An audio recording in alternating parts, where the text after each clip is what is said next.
తాజా 30 సుచిలీక్స్ దెబ్బకు తమిళ సినీ పరిశ్రమలో పలువురు హీరోలు హీరోయిన్ల పరువు పోయింది. వీరిలో త్రిష కూడా ఒకరు. సుచిలీక్స్ మీద త్రిష సీరియస్గా రియాక్ట్ అయింది. సుచిలీక్స్ లో వీడియోలు బయటపెట్టిన సుచిత్ర నాశనమైపోతుందని త్రిష సుచిత్ర పేరు చెప్పకుండా శాపనార్థం పెట్టింది. ఈ నేపథ్యంలో త్రిష తీవ్ర అనారోగ్యం బారిన పడిందని, ఆమె హాస్పిటల్లో చేరిందని వార్తలు వచ్చాయి. అది కూడా హైదరాబాద్ హాస్పిటల్లో చేరినట్లు సోషల్ మీడియాలో రూమర్లు వచ్చాయి. కానీ ఇవన్నీ పచ్చి అబద్ధాలని త్రిష కొట్టిపారేసింది. తాను నిక్షేపంగా ఉన్నానని ట్విట్టర్లో క్లారిటీ ఇచ్చింది. సుచిలీక్స్ తర్వాత చెన్నై వెళ్లకుండా త్రిష వేరే సిటీల్లో ఉంటుందని కూడా రూమర్లు వచ్చాయి. సుచిలీక్స్ బాధితుల్లో ఎక్కువగా బాధపడుతోంది త్రిషే. అందువల్ల కొంతకాలం ఆమె చెన్నైకి దూరంగా ఉన్నదని, ఇప్పుడు మళ్లీ తన సొంత నగరంలో చక్కర్లు కొడుతోందని సమాచారం.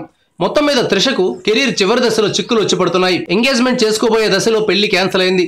ఆ తర్వాత సుచిలీక్స్ సమస్య వచ్చి పడింది. ఇప్పుడేమో అనారోగ్యంపై దుమారం రేగుతోంది. త్రిష తన కెరీర్లో ఎప్పుడూ ఏదో ఒక సమస్యను ఎదుర్కొంటూనే ఉంది.